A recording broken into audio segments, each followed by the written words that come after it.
Oke, selamat sore semuanya. Sore Kak.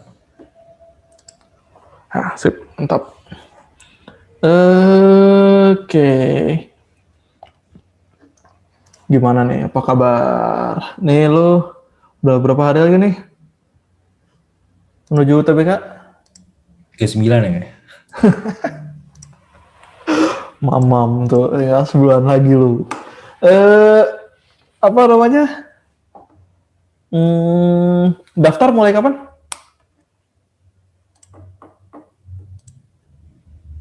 Daftar mulai kapan? Gue lupa ya. Jangan kelewat loh.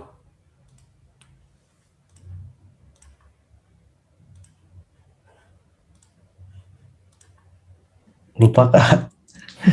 Cuman ada di kalender gitu, ada di reminder gitu. Ya, ntar lu udah les-les segala macam lupa daftar kan kagak tes juga, konyol juga. Udah di reminder. Oh, tanggal tanggal 15.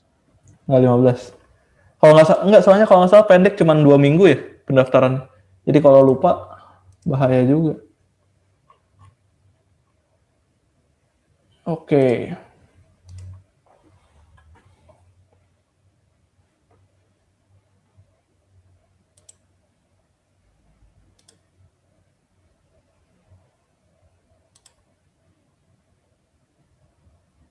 Oke. Ini kita masih akan nerusin yang kemarin, yaitu dualisme gelombang partikel. Ada dua lagi yang ada beberapa, sebenarnya nggak cuma dua sih.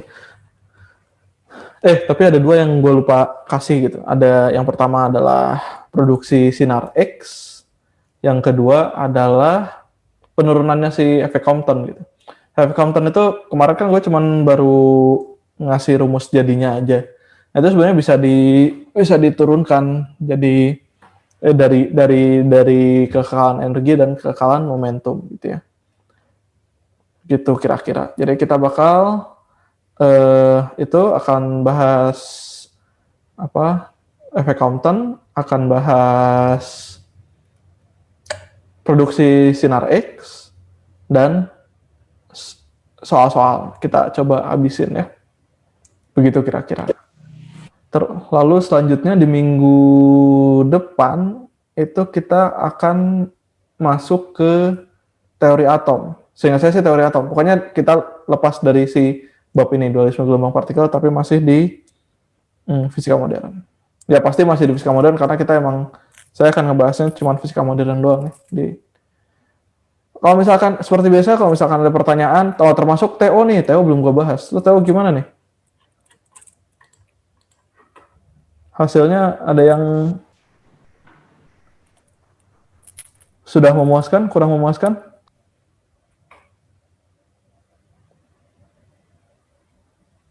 Masih belum, Kak. Masih belum. Ya, sebagus-bagusnya nilai kalian, sudah selayaknya kalian jangan puas sih. Tapi kalau bisa terus tingkatin lagi aja. Maksudnya terus tingkatin lagi tuh, ini yang ya mungkin kemarin juga udah sempat gue singgung. Jangan coba bikin target yang nggak terlalu muluk, yang nggak bikin kalian males ngerjainnya gitu. Kalau misalkan kalian sekarang nilainya, misalkan kalian sekarang nilainya 800-an gitu. Jangan 800-an. Misalkan kalian nilainya sekarang 600-an. Terus kalian pengen naikin jadi, gue pengen nilainya 1000-an. Nah, itu targetnya menurut gue terlalu muluk. Maksudnya, bukan terlalu muluk sih. Apa ya? Atau jangan gitulah, gue bikin kasusnya kurang ekstrem kayaknya. Misalkan lu sekarang nilainya 100-an, terus lu pengen nilainya, gue pengen nilainya jadi 1000-an. Nah, itu ekstrem kan? Gue nggak bilang itu nggak mungkin. Cuman kalau menetapkan targetnya yang kayak begitu, pasti sebelum lu mulai buat ngejar targetnya, itu lu keburu males pasti. Nggak mungkin juga lah kayaknya kalau targetnya 1000. Nah, berarti masalahnya selain di usahanya, itu juga di targetnya kalian bikinnya jangan yang terlalu muluk gitu. Maksudnya jangan yang terlalu muluk gimana? Lu coba bikin, tetapkan target, lu harus bisa nyampe target tersebut, tapi yang jangan terlalu jauh gitu. Misalkan sekarang lu pengen lu nilainya di 400-an. Oke, gue mau naik sampai 700. Nah, itu masih masuk akal harusnya. Tapi ketika lu pengen naiknya kejauhan, bagus sih punya target tinggi. Ya kan kata zaman dulu juga kan dari kecil kita disebutnya gantungkan cita-cita setinggi langit. Ya benar sih gantungan cita-cita setinggi langit.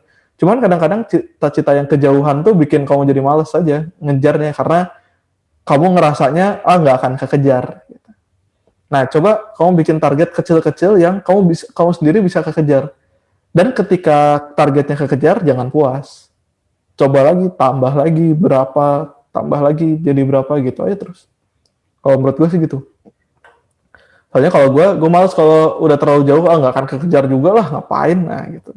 Jadinya kayak gitu. Nah, itu kuncinya menurut gue netapin targetnya yang benar.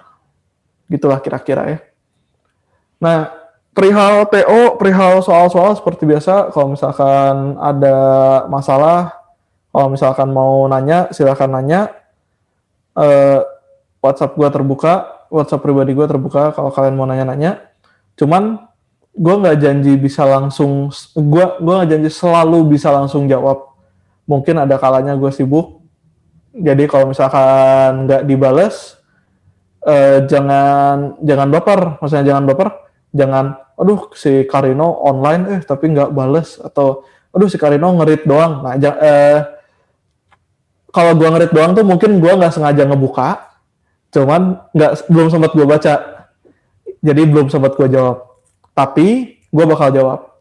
Kalau lu nggak percaya, lu cek aja nanti WhatsApp gue, itu nggak unread-nya itu 0 gitu. Jadi lu semuanya pasti gue baca dan semuanya pasti gue balas. Cuman kalau lagi sibuk mungkin akan gue diemin dulu sementara. Jadi lu sadar-sadar aja kalau misalkan nggak dibalas, oke, berarti si Karino lagi sibuk gitu aja. Oke ya? Ada pertanyaan dulu perihal itu? Tesnya online atau offline udah ada keputusan belum ya? Gue belum baca lagi.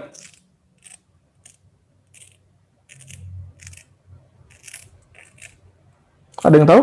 Informasi-informasi? Biasanya dari siswa lebih cepat. Tes apa, Kak? Tes UTBK-nya? Tetap offline setahu saya. Oke. Ya siapin dua-duanya lah ya. Siapin, karena kalau offline lo harus mikirin protokol kesehatan. Entah masker, entah mungkin antigen, perlu antigen segala ya, nggak tahu lah. Ya pokoknya urusannya sama protokol kesehatan. Kalau online urusannya sama platform, sama laptop, sama apa namanya, koneksi internet dan lain-lain. Nah, ini menurut gue layak dicoba sih. Lu cobain ngerjain soal pakai masker. Jadi walaupun lagi di rumah, jadi lu terbiasa, oke, pakai masker juga nggak ada bedanya gitu. Mungkin kan untuk beberapa orang kan masker kadang-kadang mengganggu, terutama aktivitas fisik sih sebetulnya. Kalau misalkan naik tangga, olahraga kayak gitu pakai masker biasanya jadi sesak. Maksudnya jadi sesak tuh jadi, kalau kata orang Sunda mah engap. Tapi kalau misalkan ngerjain soal harusnya kan nggak ngaruh. Tapi kan nggak ada salahnya juga dicoba kan. Ngerjain soal pakai, ya maksudnya ngebiasain diri aja. Oke, ada pertanyaan dulu?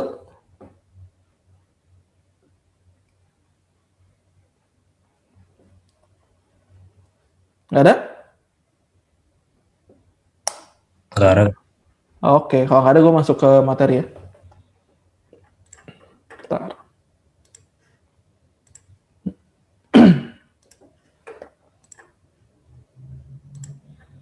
Oke, materi hari ini masih sama, yaitu dualisme gelombang partikel. Cuman yang kita bahas adalah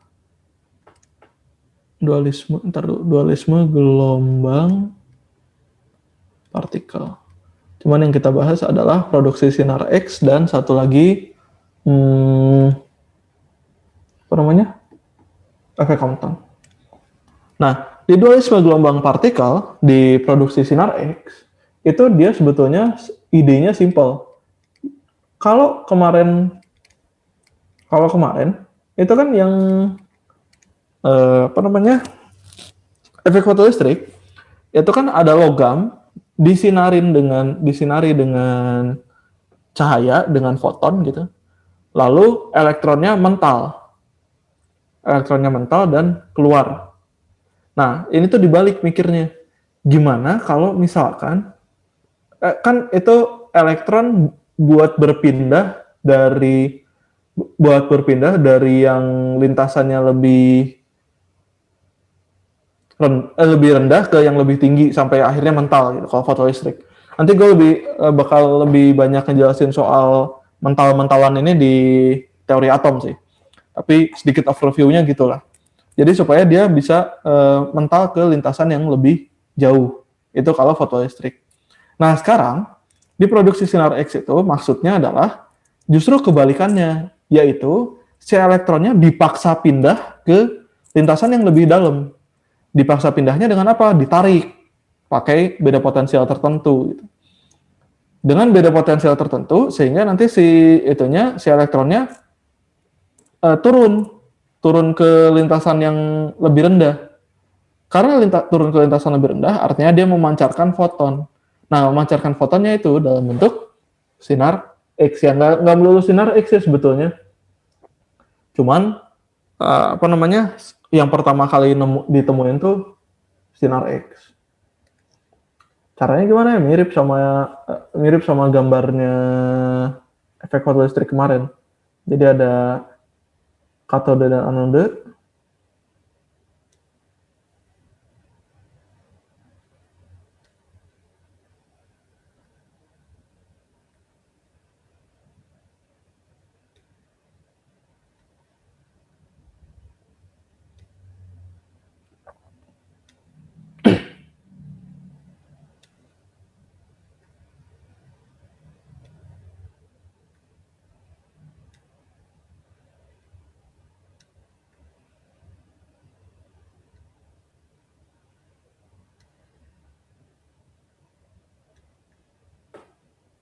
Nah, kalau yang ini dikasih beda potensial tertentu gitu ya. Jadi dikasih beda potensial sehingga timbul energi potensial listrik. Ini V,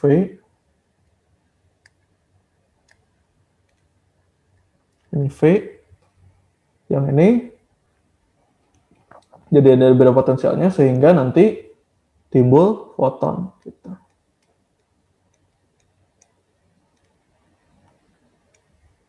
Nah, prinsipnya apa? Prinsipnya adalah energi potensial listriknya berubah jadi energi foton, gitu ya. Energi potensial listriknya adalah Q kali V. Energi fotonnya adalah HF atau Hc per lambda. Jadi, lambdanya adalah Hc per QV. Ya, gitu doang sih sebenarnya produksi sinar X. Terus soal-soalnya ini juga gue nyari-nyari materinya di SMA ternyata kayaknya udah nggak ada, tapi juga tinggal dicari aja. Harusnya sih masih ada lah di beberapa literatur, cuman mungkin gue nyarinya kurang dalam tadi.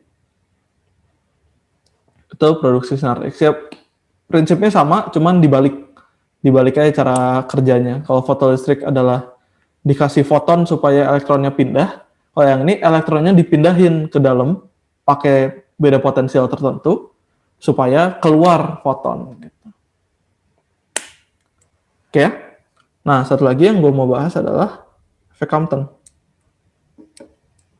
atau hamburan Compton.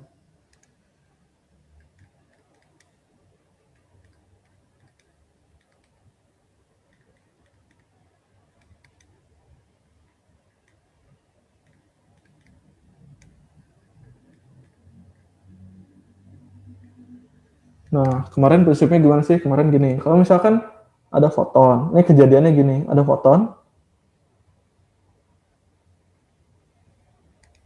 lalu dia menembuk suatu elektron.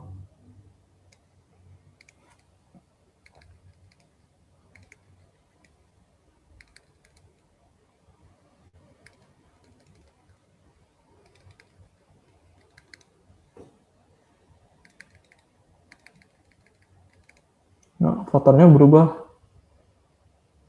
dua panjang gelombangnya. Ini misalkan sudutnya theta aja ya. Yang ini misalkan sudutnya V. Dan elektronnya jadi punya kecepatan ke sini. Oh, ini kayaknya gue kebalik kemarin ya. Tetanya yang atas ya.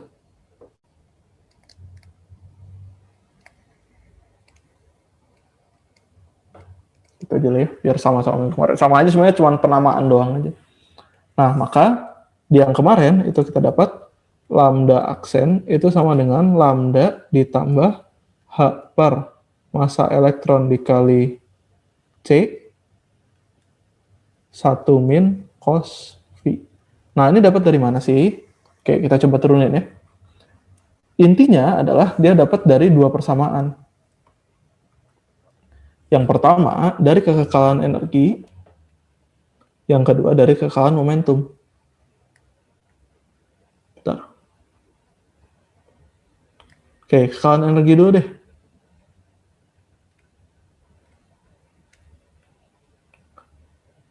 Berarti, energi foton ditambah energi elektron sama dengan energi foton setelah tumbukan ditambah energi elektron setelah tumbukan. Energi foton sebelum tumbukan adalah HF. Energi elektron adalah M elektron C kuadrat. M0 ya, tapi maksudnya massa diam ya. Massa diam, nih, gini deh. M0 elektron gitu ya. Sama dengan HF aksen ditambah energi elektronnya, berarti massa elektron. Nah, ini hati-hati ya, yang ini udah bergerak si elektronnya, berarti ini kita harus tinjauannya pakai relativitas ya. Jadi massa elektronnya berubah jadi massa relativistiknya. Nah, cuman kan kita ribet kalau pakai V dan pakai gamma segala. Nah, kita pakai hubungan yang ini kalau masih ingat. Kita pakai hubungan yang E kuadrat sama dengan E0 kuadrat plus PC kuadrat, gitu ya. Berarti E kuadrat sama dengan M0 kuadrat C pangkat 4 plus PC kuadrat. Berarti E-nya adalah akar M0 kuadrat C pangkat 4 plus PC P kuadrat C kuadrat, gitu lah ya. Nah, ini gue masukin ke sini. Ini kan E-nya elektron, gitu. Berarti, nah HF aksennya gue pindah ruas. Jadi gue punya HF, bisa begini nih. HF min F aksen ditambah M0, ya massa elektron diam aja ya, ini udah langsung ngerti ya. C kuadrat sama dengan akar M massa elektron C pangkat 4 ditambah P kuadrat C kuadrat. Sampai sini ada masalah nggak?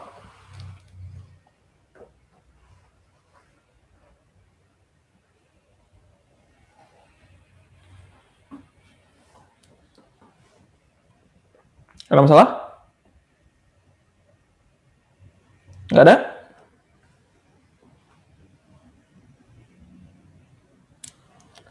Nggak ada ya? Oke, gue lanjut. Selanjutnya dari kekekalan momentum.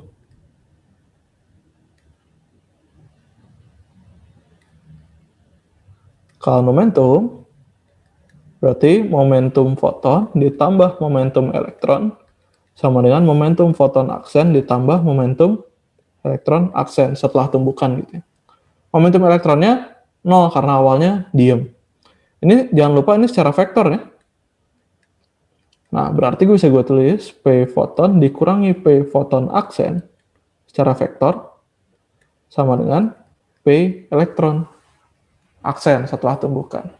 Berarti kalau mau ngitung besarnya, berarti P elektron aksen itu adalah ini kuadrat sama dengan P foton kuadrat ditambah P foton aksen kuadrat dikurangi 2 P foton P foton aksen dikali cos. Nah, sudutnya antara P foton dengan P foton aksen.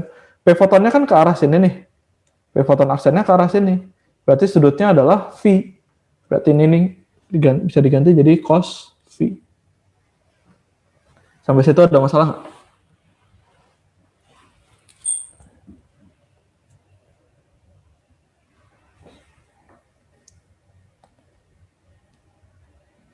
Nggak ada ya?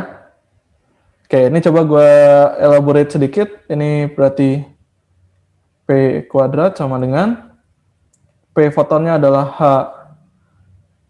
kuadrat F kuadrat ditambah P foton aksennya adalah H kuadrat F aksen kuadrat dikurangi 2 HF aksen cos V. Berarti gue punya PE kuadrat, H kuadratnya keluar, F kuadrat plus F aksen kuadrat min 2F aksen cos V. Gitu ya? Nah, sekarang gue masuk ke yang sini. Ini coba kalau misalkan gue kuadratin, bagus nggak ya bentuknya gitu ya. Kita cobain ya. Berarti kita punya bentuk awalnya adalah H F min F aksen ditambah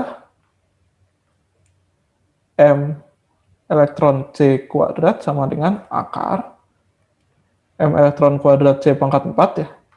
Oh ini kuadrat, sorry lupa.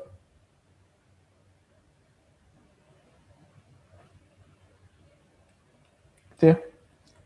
Berarti M elektron kuadrat C pangkat 4 ditambah P kuadrat C kuadrat.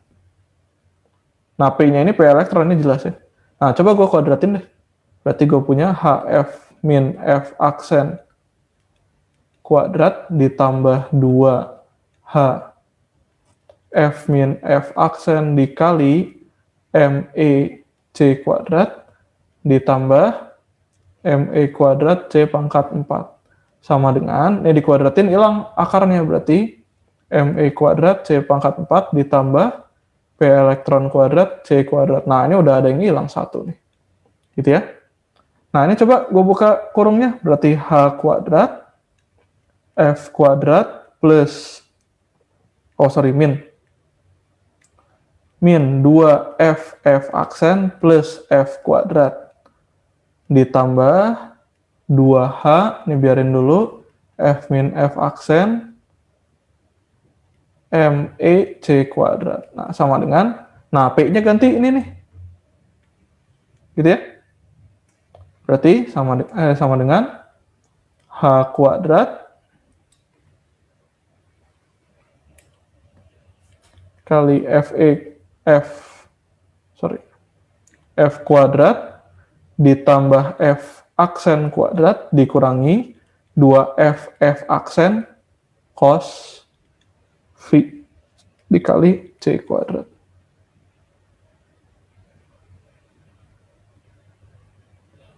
Bentar, ada masalah nggak ya?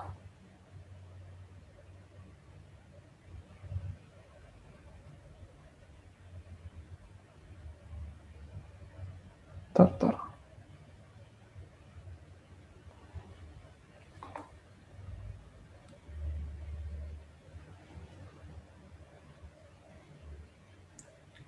Itu energi.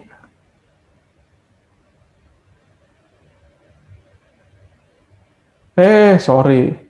Ini kan salah kan? Ini ada salah. Kok P-nya sama dengan HF? P foton apa P foton? P foton itu H per lambda.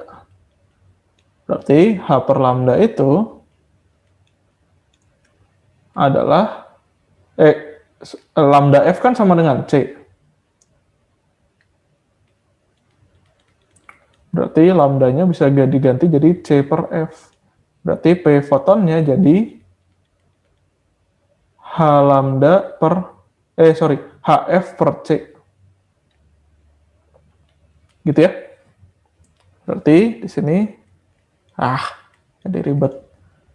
Jadi HF per C ditambah kuadrat, ini HF aksen per C kuadrat dikurangi 2HF per C, HF aksen per C, cos V gitu ya.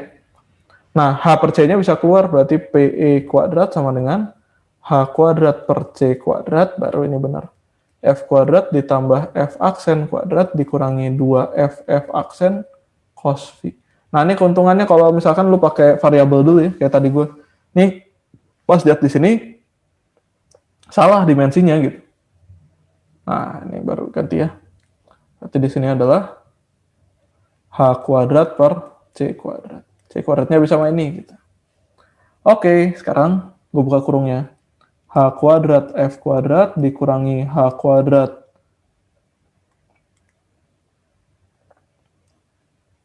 dikurangi 2H kuadrat FF aksen ditambah H kuadrat F kuadrat ditambah 2H F min F aksen, biarin dulu.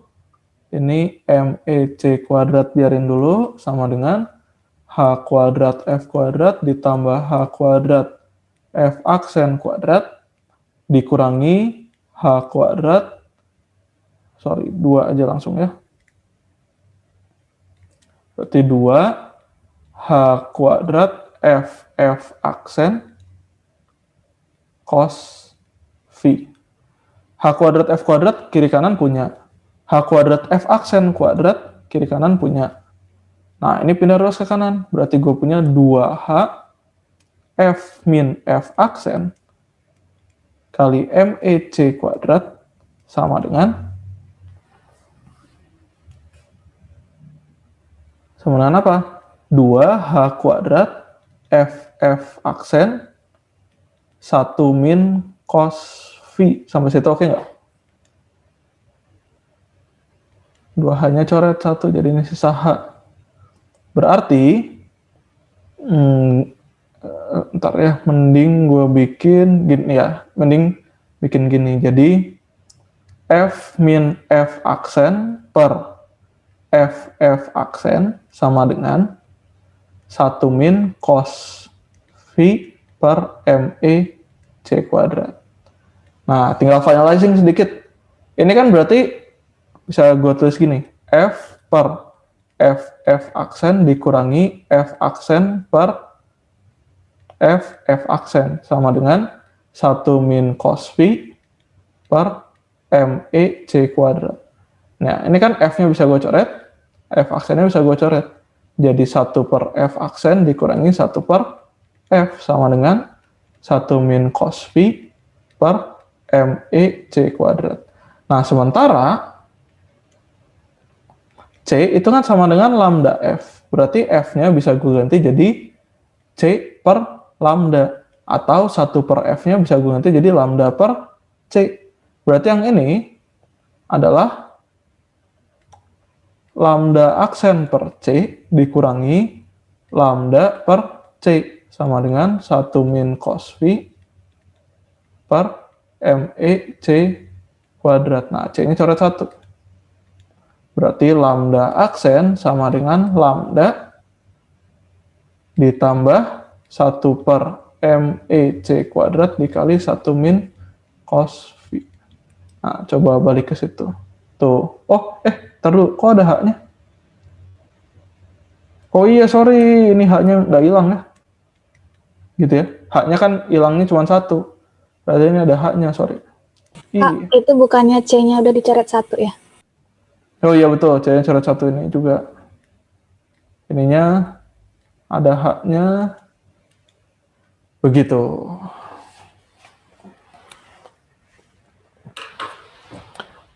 Ya lumayan sih, seenggaknya sebetulnya nggak usah dihafalin yang gimana-gimana, tapi seenggaknya lu bisa nyombong lah ke teman-teman lu. Efek Compton gimana sih? Seenggaknya gue udah pernah lihat lah pembuktiannya gitu. Silakan kalau ada yang mau ditanyakan. Efek Compton sama produksi sinar X.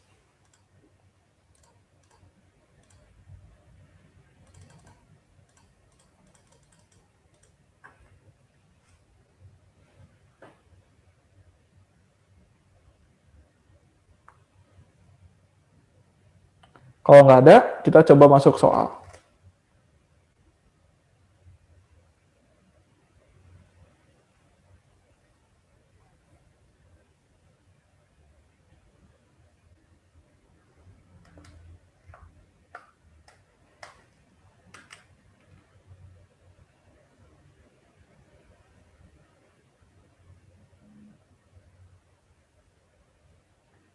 Pak, Yuk, boleh ke slide sebelumnya nggak? Saya mau bentar. screen. Oke, bentar.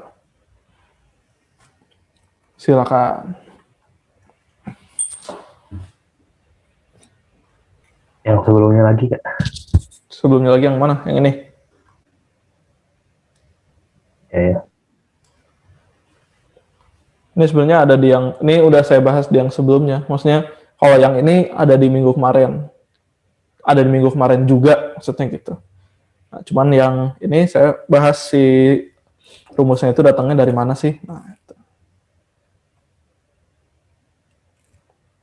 Udah, Kak. Oke. Silakan kalau ada pertanyaan. Prinsipnya kekalahan energi dan kekalahan momentum ini cuman tumbukan relativistik biasa aja sebetulnya.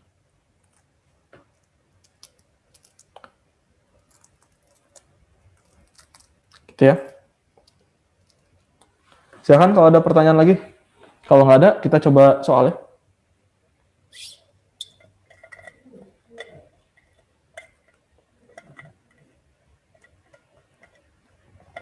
Ada.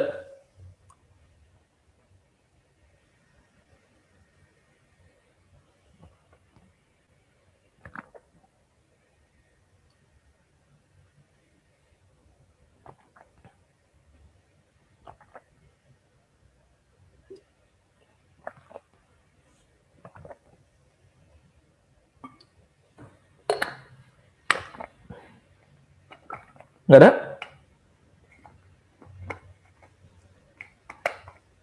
Kalau nggak ada, kita coba soalnya. Oke. Tolong bacakan. Arina. Intensitas radiasi yang diterima pada dinding dari tungku pemanas ruangan adalah 66,3 Wm². Jika tungku ruangan dianggap benda hitam dan radiasi gelombang elektromagnetik pada panjang gelombang 600 nanometer, maka jumlah foton yang mengenai dinding persatuan luas persatuan waktu adalah Oke, jumlah foton persatuan luas persatuan waktu. Nah, berarti sekarang gini dulu deh. Intensitas itu apa sih? Nah, intensitas sebenarnya untuk apapun. Dulu.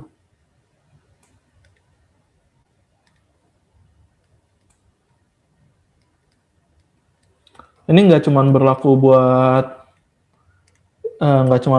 buat radiasi doang.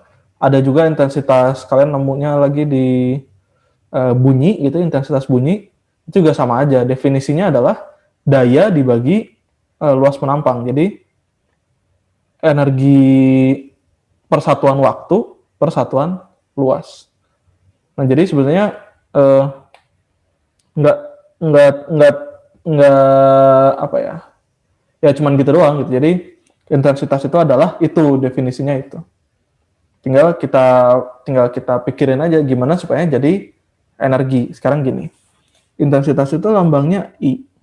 Itu adalah P per A.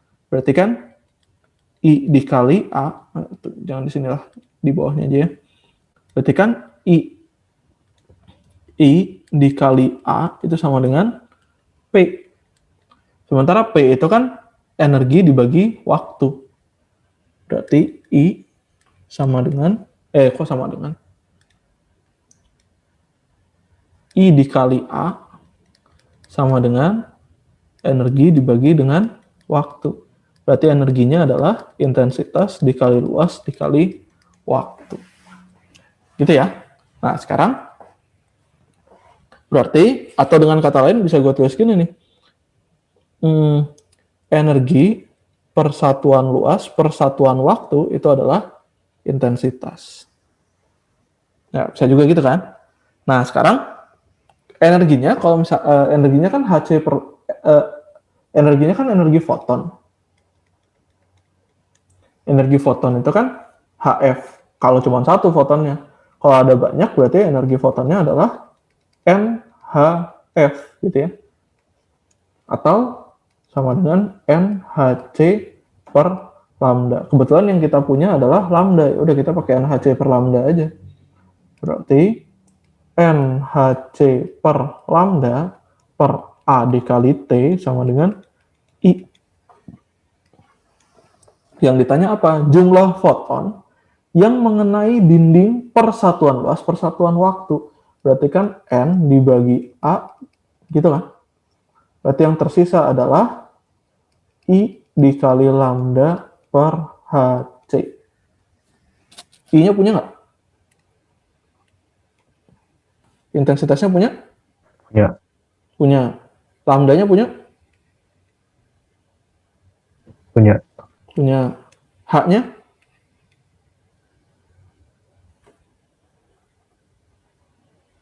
H-nya?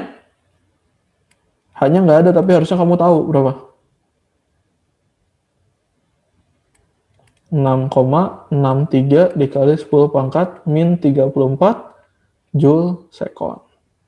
C-nya? Sama juga. Nggak ada, tapi harusnya kamu tahu berapa? 3 kali 10 pangkat 8. 3 kali 10 pangkat 8 meter per sekon. Oh, udah.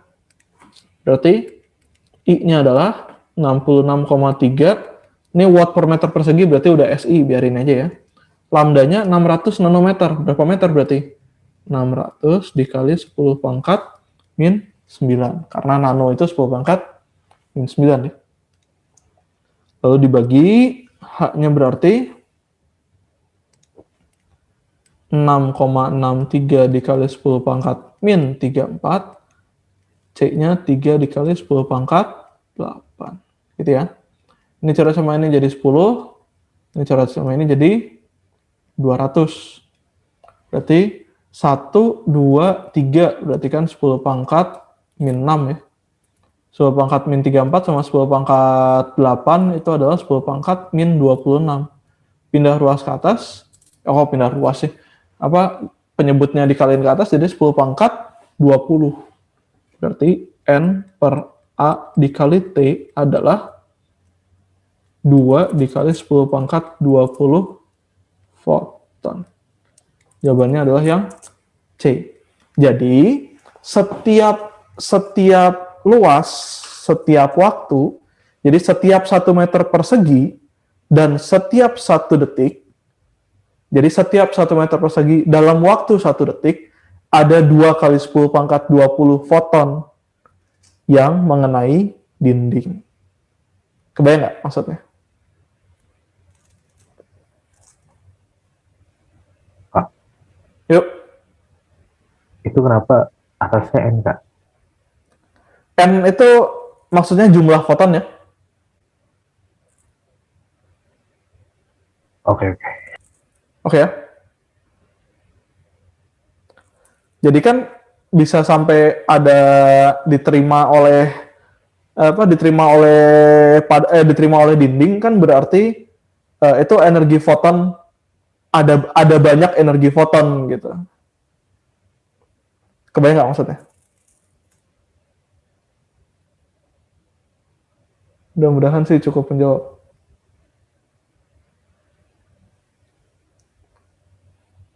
Oke?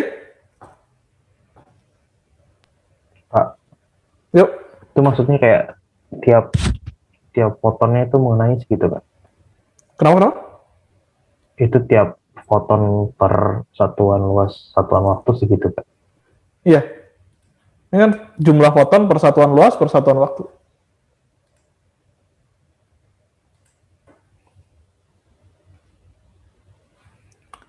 Silakan kalau ada pertanyaan lain.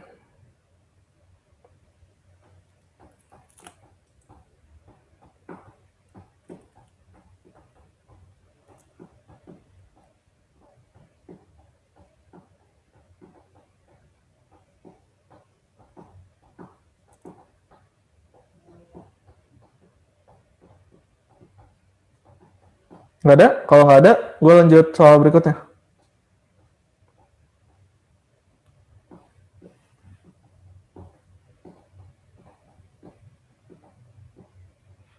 Oke, gue lanjut soal berikutnya ya.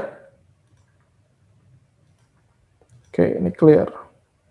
Nomor 1, ini nomor 2. Oke, tolong bacakan. Siapa ya? Michiko.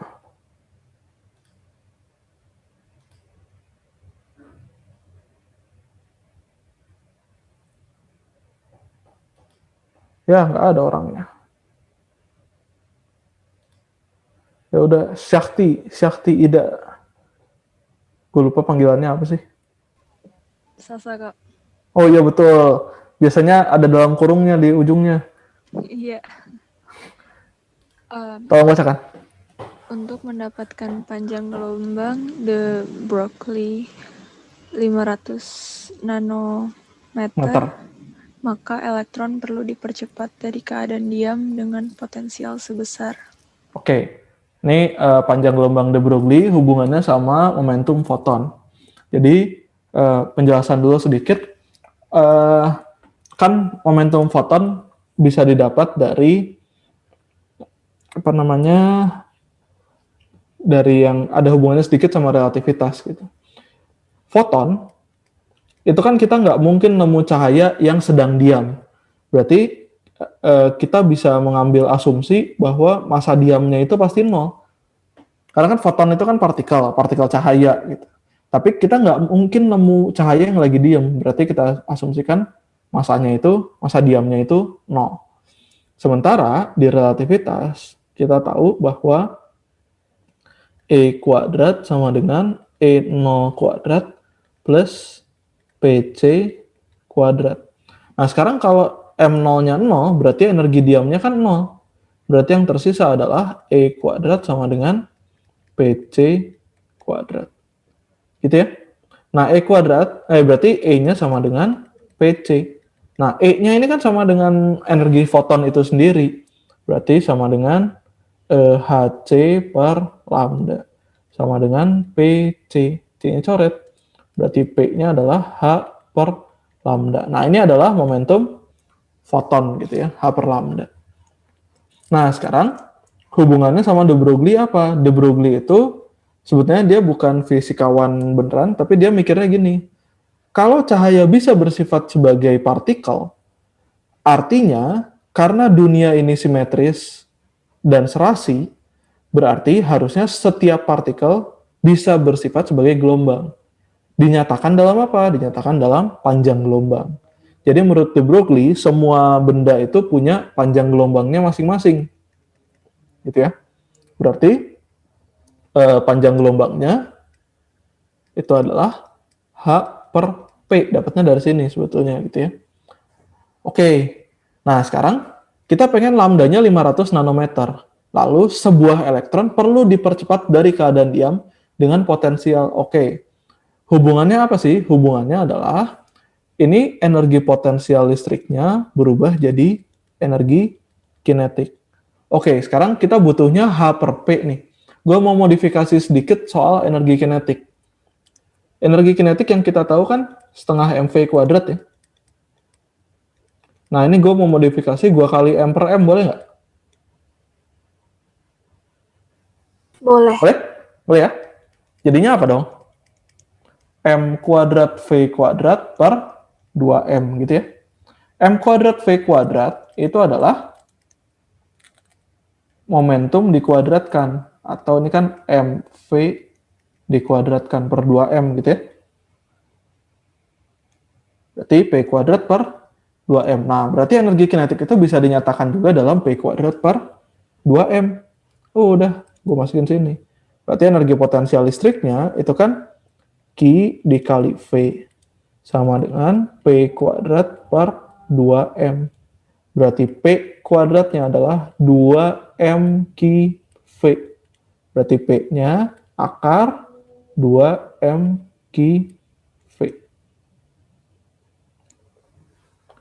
Nah, dari sini P-nya itu adalah H per lambda kan?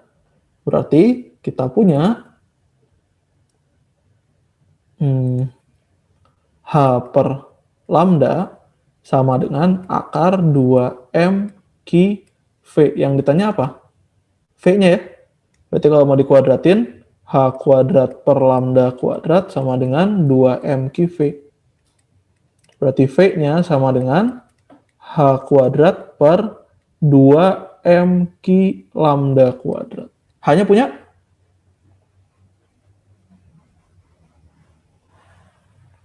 H-nya punya ya? H-nya berapa? Sebagai pengingat. Berapa? 6,3 kali 10 pangkat 34. Ya, 6,626 sebenarnya to be exact, 10 pangkat min 24 Joule second. M-nya massa elektron berarti. Massa elektron berapa?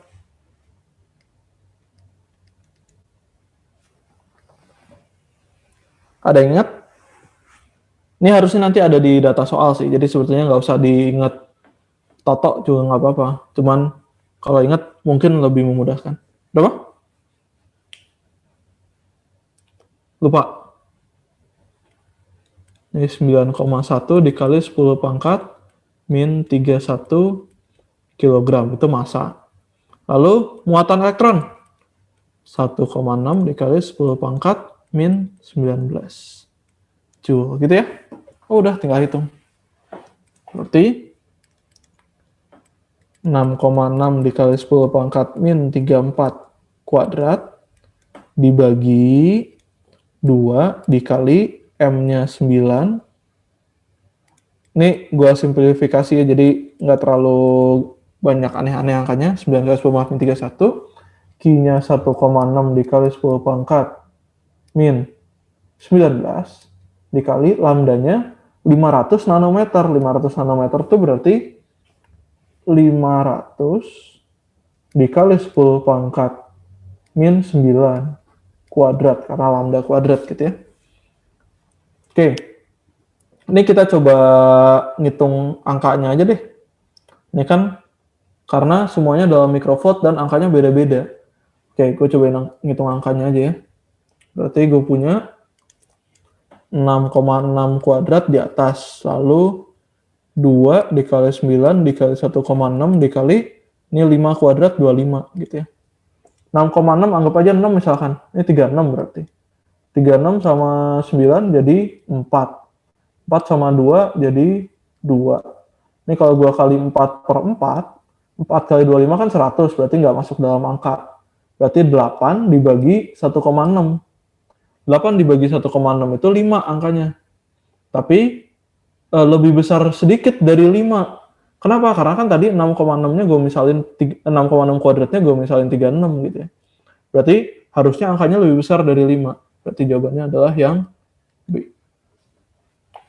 Begitu. Silahkan kalau ada yang mau ditanyakan.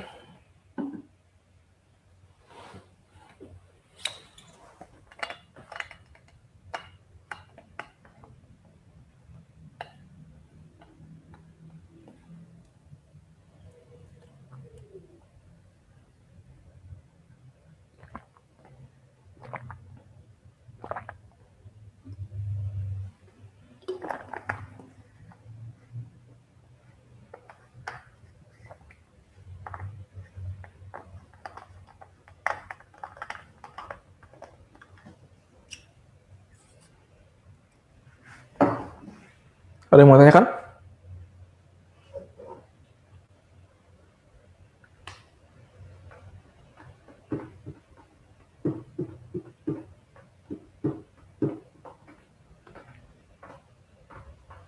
Serius nggak ada pertanyaan? Ngerti nih beneran? Gue kalau nggak ada pertanyaan tuh justru jadi curiga ya. Beneran ngerti apa malas nanya? Ngerti kan? Bener ya? Oke. Ini gue clear ya, nomor 2 ya. Kalau udah ngerti. Mudah-mudahan ngerti. Kalau misalkan ada masalah silakan ya. Nanti ya kalau misalkan nggak mau nanya sekarang misalkan, atau antara nggak mau nanya sekarang atau misalkan sekarang belum ketemu pertanyaannya apa, tapi nanti pas misalkan kalian nonton ulang, wah, kalau ini yang ini gimana ya? Ya tanyain lagi aja ya. Oke, gue clear ya. Kita masuk nomor 3. Oke, tolong bacakan siapa ya?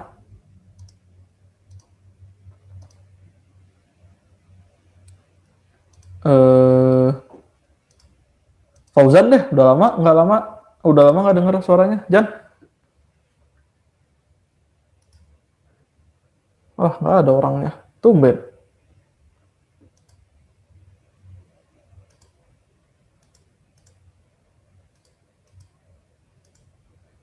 Oke, kita ganti kalau gitu.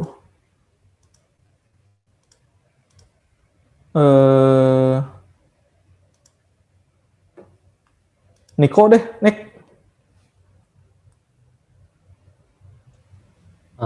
Foton dengan panjang gelombang 0,4 nanometer mengenai elektron yang diam hingga foton terhambur dengan sudut 150 derajat terhadap arah semula.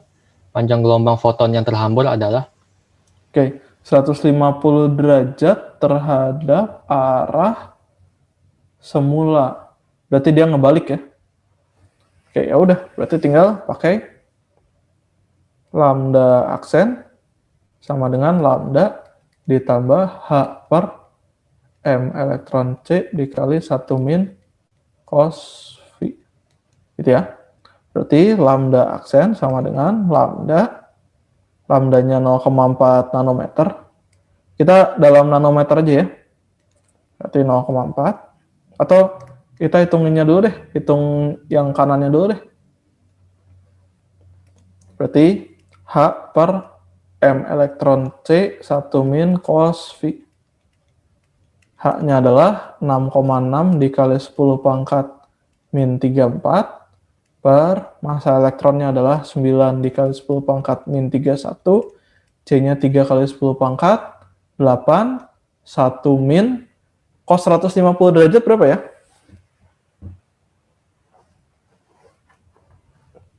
Min setengah akar 3. Min setengah akar 3 berarti jadi plus setengah akar 3. Nah, akar 3-nya misalin aja sekitar 1,7 gitu. 1,7 dibagi 2 kan 0,85. 0,85 tambah 1 berarti 1,85. Berarti 6,6 dikali 10 pangkat min 34 per 9 kali 10 pangkat min 31 dikali 3 dikali 10 pangkat 8 dikali 1,85 gitu. Misalkan ini 1,8 aja. Bagi 9 kan berarti ini 5 di bawah nih. Bener ya? Ya, benar ya. Ini 3, ini 2,2 gitu. Berarti kalau misalkan, ini dulu 10 pangkat ini. 10 pangkat min 34 sama 10 pangkat min 31 jadi 10 pangkat min 3. 10 pangkat min 3 sama 10 pangkat 8 jadi 10 pangkat min 11. Berarti kan sekitar ini anggapnya 2 nih. Berarti kan 2 per 5 dikali 10 pangkat min 11 meter. Berarti 2 per 5 dikali 10 pangkat min 2 nanometer. Berarti 0,2 berarti 0,002 nanometer. Sorry, kok 002 sih? 004 kan 2 per 5 itu 2 per 5 itu 0,4 ya. Berarti 0,4 dikali dibagi 100. Berarti 0,004. 004. Aduh. 004 nanometer. Berarti lambda aksennya adalah 0,4 nanometer ditambah 0,004 nanometer. Berarti 0,404 nanometer. Jadi yang dekat jawabannya adalah yang A. Begitu kira-kira. Ini ya apa? Kalau gambarnya gimana Kak? Saya bingung cos itunya Kak. Kan tadi ada 2 kan sudutnya. Kalau gini ya berarti fotonnya ngebalik. Jadi gitu. Ini elektron ke sana gitu ya. Fotonnya ngebalik ke sini.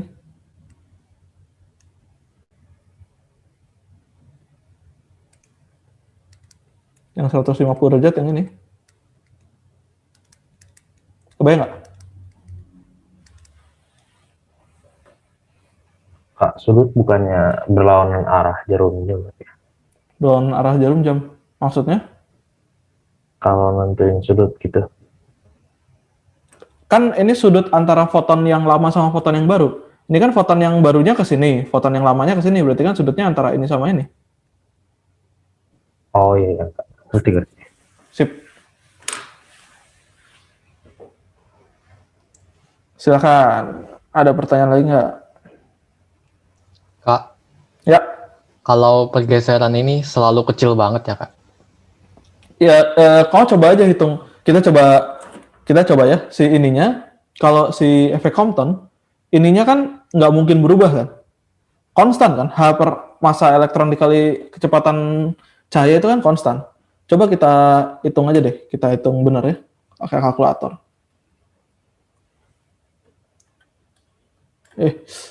Sem.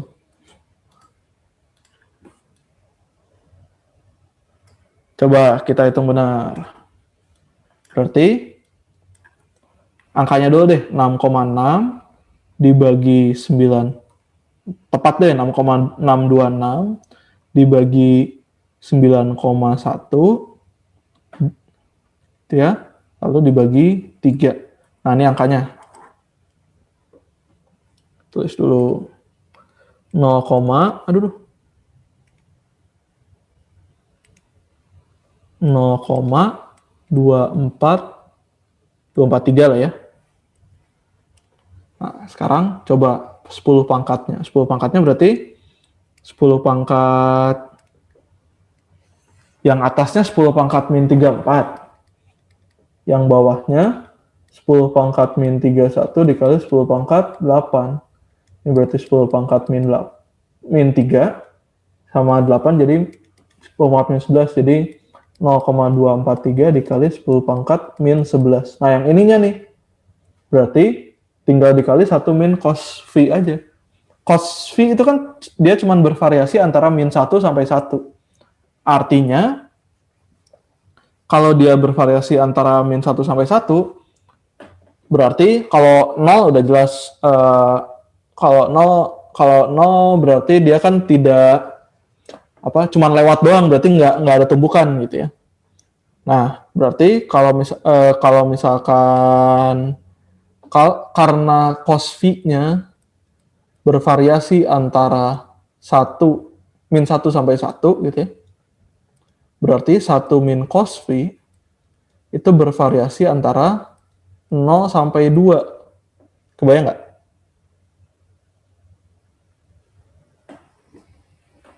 Kebayang? Bayang nggak? Kebayang ya? Karena ini kan kayak cosnya bisa minus gitu. Iya. Nah, sekarang gini. Kalau misalkan 2 kali H per MEC berarti H per M massa elektron kali C dikali 1 min cos V itu berarti nilainya di antara 0 sampai, nah ini dikali 2 aja, 0,486. 0,486 dikali 10 pangkat min 11. Nah, sementara yang ini itu kan lambda aksen min lambda. Jadi lambda aksen min lambda itu antara 0,486 kali 10 pangkat min 11 antara 0 sampai 0,486 kali 10 pangkat min 11. Jadi dia perubahan lambdanya itu hanya segitu tuh. Sekitar 0,0048, itu maksimumnya adalah 0,0048 nanometer. Mudah-mudahan cukup menjawab nih.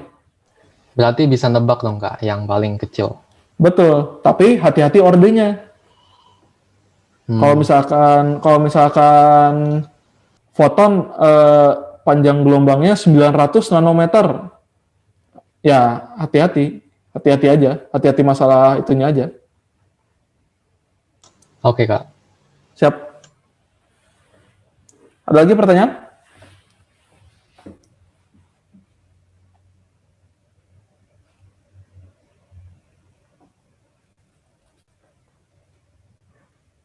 Nggak ada? Kalau nggak ada, lanjut nomor 4 ya. Ada lagi nggak?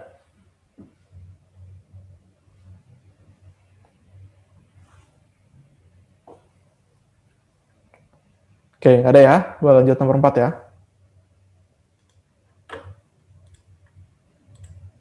Oke, nomor 4. Tolong ditanyakan, tolong dibacakan. Siapa ya? Ages deh, Ges. Agestia. Ada nggak ya orangnya? Oh, ya wis. Siapa ya? Adinda Tiffany. Ada nggak ya orangnya?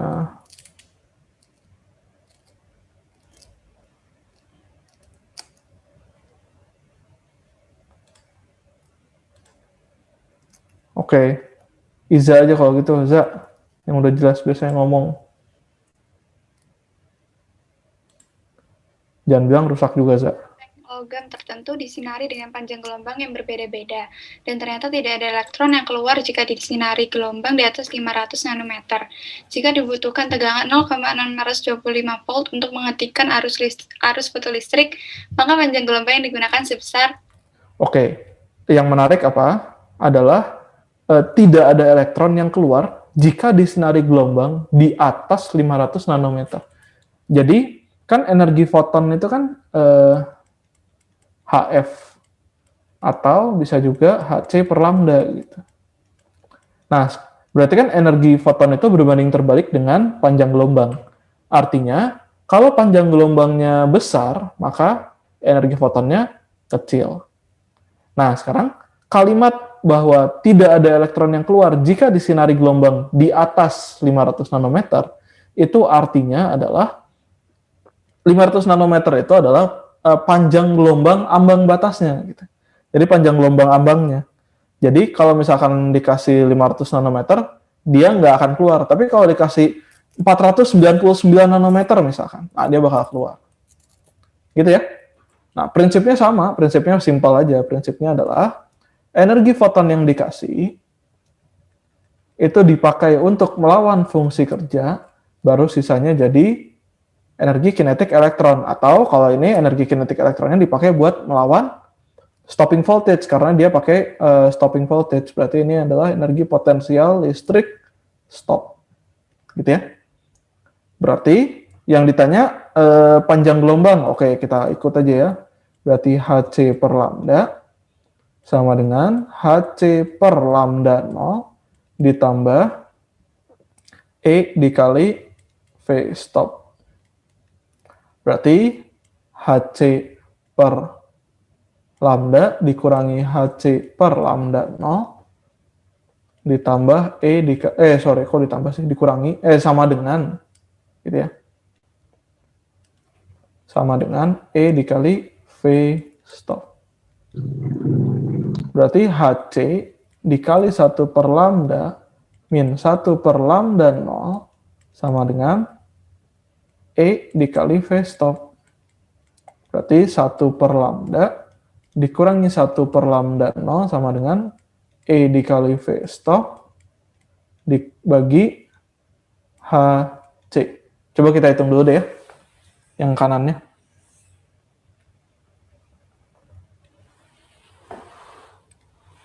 Berarti E-nya 1,6 dikali 10 pangkat min 19, V stop-nya 0,625. 0,625 itu kan 5 per 8 ya. Dibagi HC, H-nya adalah 6,6 dikali 10 pangkat min 34, C-nya 3 dikali 10 pangkat 8. Nah, ini menarik nih. HC, coba 6,626. Nah, ini mumpung ada kalkulator, mumpung masih ada kalkulator ya. 6,626 dikali 3.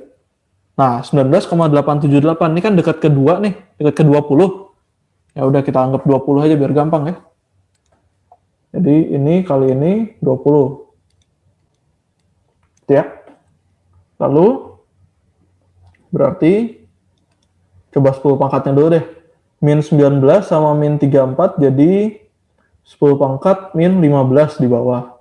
Min 15 sama 8 jadi min 7 di bawah. Min 7 sama 0 sama 1 berarti min 6 di bawah. Berarti 10 pangkat 6 gitu ya. Lalu 1,6 dikali 5 itu adalah 8. 8 dibagi 8 habis, berarti setengah ya. Dikali 10 pangkat 6. Ya udah, tinggal dicari aja. Berarti 1/500, oh enggak, 1 per enggak tahu. 1 per lambda dikurangi 1/500 dikali 10 pangkat min 9 sama dengan 1/2, ini 10 pangkat 6 gitu ya. 10 pangkat 9 ini bisa ke atas, berarti 1 per lambda dikurangi 10 pangkat 9 per 500 sama dengan 10 pangkat 6 per 2. Ini 10 pangkat 9 sama ini jadi 10 pangkat 7 ya. Berarti 1 per lambda sama dengan, nah ini 10 pangkat 6-nya gue keluarin deh, jadi boleh nggak nulisnya gini, 10 dikali 10 pangkat 6 per 5 ditambah 10 pangkat 6 per 2. Gitu boleh ya? Berarti gue punya ini 2, berarti 2,5 dikali 10 pangkat 6 atau 5 per 2.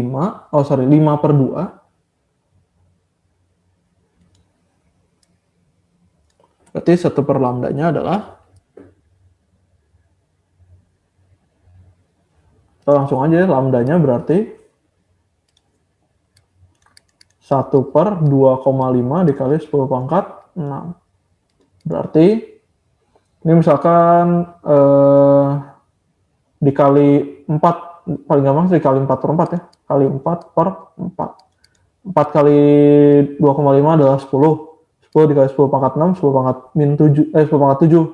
Ke atas jadi 10 pangkat min 7, berarti 4 dikali 10 pangkat min 7 meter. Berarti 400 nanometer. Jawabannya adalah yang C. Angkanya doang ribet ya. Padahal ngitungnya nggak ribet-ribet amat. Maksudnya, di persamaannya nggak ribet-ribet amat, cuman angkanya aja rada ribet. Silakan kalau ada yang mau ditanyakan.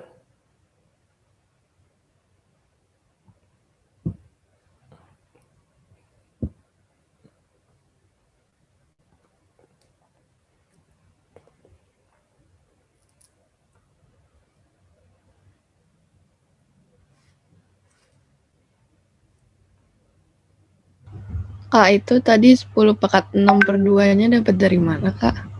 10 pangkat 6 per 2, yang mana ya? Oh, ini. Ini dapat dari sini nih. Nih. Ini nih. Ini gue hitung di luar. Hasilnya setengah kali 10 pangkat 6. Oke nggak? Oke, Kak. Oke. Silakan kalau ada pertanyaan lagi.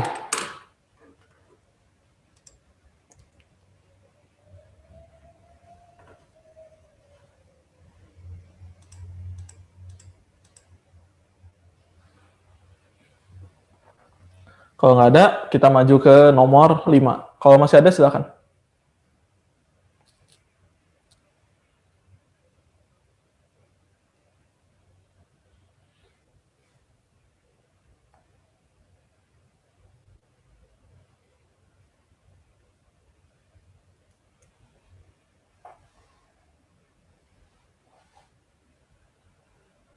Oke, nggak ada ya?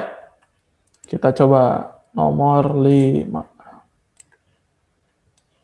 Oke, tolong bacakan. Siapa ya? Riza deh, Za. Panjang gelombang ambang sebuah logam adalah lambda. Ketika disinari dengan panjang gelombang lambda per 2, timbul energi kinetik elektron sebesar E. Ketika disinari dengan panjang gelombang lambda per 3, maka energi kinetik elektron menjadi. Oke. Prinsipnya simpel ya. Prinsipnya adalah energi foton yang dikasih itu dipakai untuk melawan fungsi kerja. Baru sisanya menjadi energi kinetik elektron. Nah, ini ada dua kondisi ya. Kondisi pertama, sebelum kondisi pertama, kita tahu panjang gelombang ambangnya adalah sama dengan lambda. Lalu yang pertama itu disinari dengan panjang gelombang setengah lambda. Berarti energi fotonnya kan Hc per lambda 1 sama dengan Hc per lambda 0 ditambah energi kinetik elektron gitu ya. Berarti ini adalah Hc per setengah lambda sama dengan Hc per lambda ditambah E.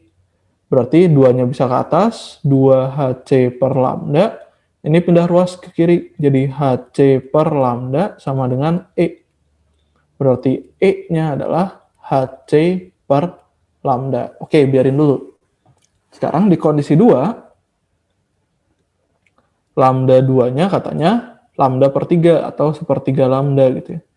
Berarti di sini Hc per lambda 2 sama dengan Hc per lambda 0 ditambah energi kinetik elektron. Berarti Hc per sepertiga lambda sama dengan Hc per lambda ditambah energi kinetik elektronnya nggak tahu. Gitu. 3-nya ke atas berarti jadi 3 Hc per lambda.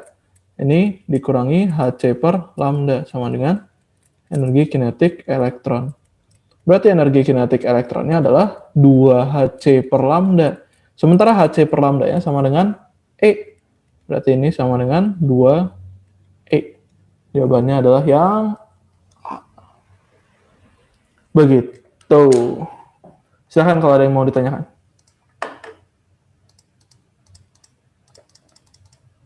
Nah, dengan ini dualisme gelombang partikel benar-benar selesai sekarang.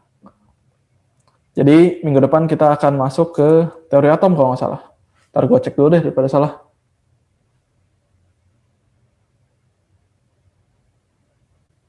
Ntar ya.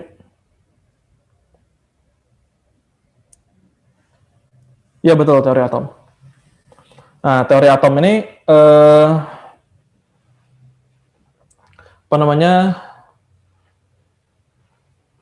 udah sempat disinggung sebetulnya di foto listrik kemarin, tapi gue ngasih intronya dulu dikit deh. Lumayan 10 menit, ada 10 menit nih.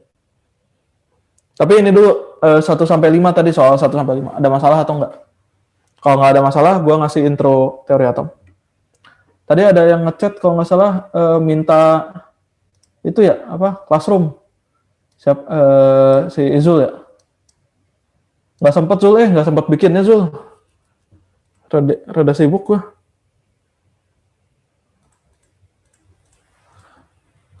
Itu sebetulnya menarik sih, cuman gue jadi rada nggak semangatnya juga gara-gara yang ngumpulinnya dikit waktu awal-awal. Jadi, nah ya udahlah, kakak ada yang ngerjain juga gitu. Gue mikirnya gitu dulu, jadi makanya nggak gue terusin. Padahal itu soal-soalnya banyak yang ngambil dari textbook sih. Tapi lebih banyak yang question. Nah, tadi si Riza sempat nanya WA pribadi ke gue. Question sama problems di textbook. Nah, itu kebanyakan kalau yang waktu itu gue bikin tuh kebanyakan questions. Oke ya, ini 1-5 ada masalah nggak?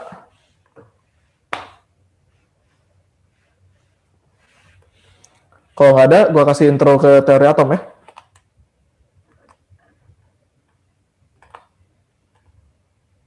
Oke, ini gue clear dulu ya.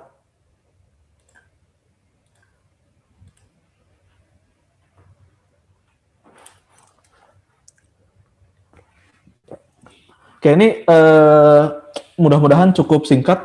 Minggu depan gue akan bahas lagi sih, dan akan bahas lagi dari awal gitu ya.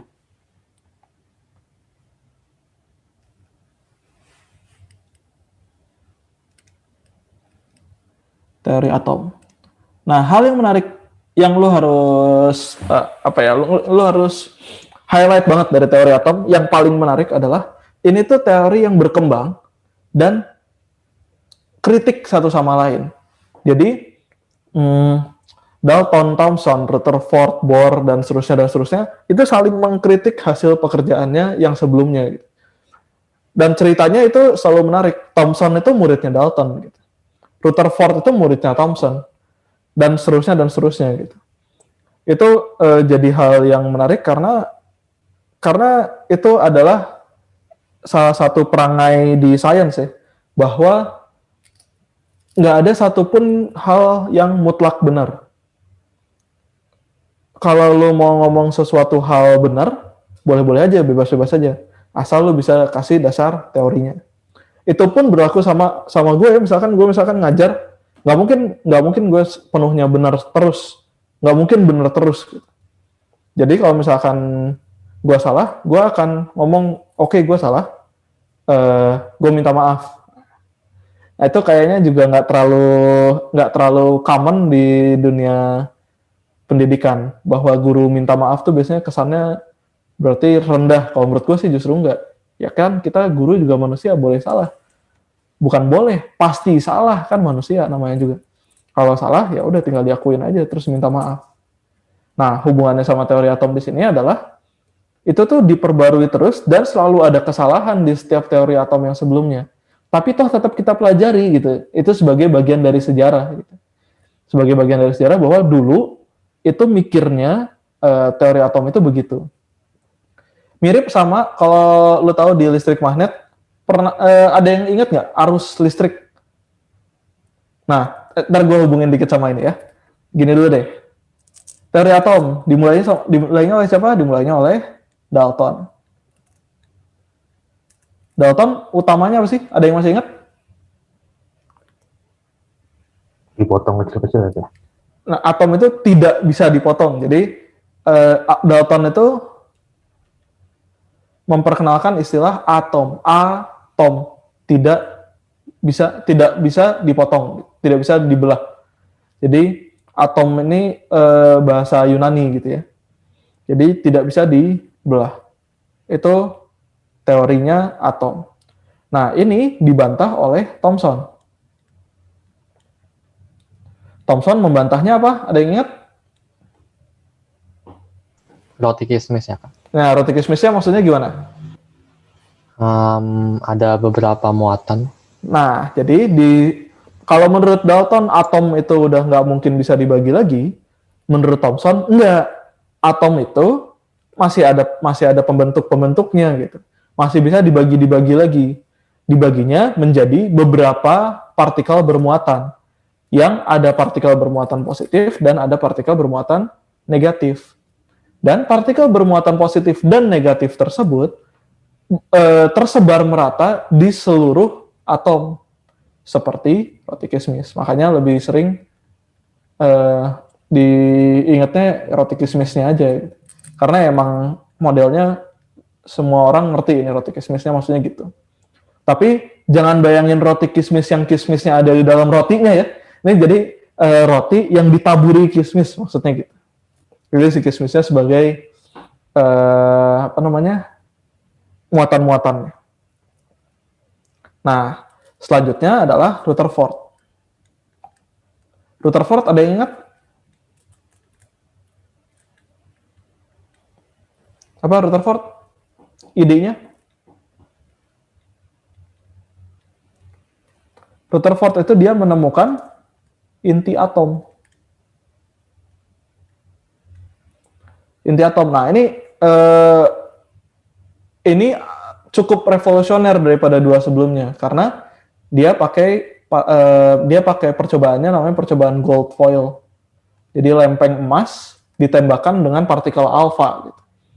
Jadi Rutherford itu adalah penemu inti atom. Jadi dia menemukan bahwa ternyata kalau Thomson kan tadi atom muatan-muatannya, partikel bermuatannya tersebar merata di seluruh atom tersebut, di seluruh ruang atom tersebut secara tersebar merata gitu. Kalau Rutherford itu membantah Thomson dengan sebagian besar atom itu terdiri dari ruang kosong.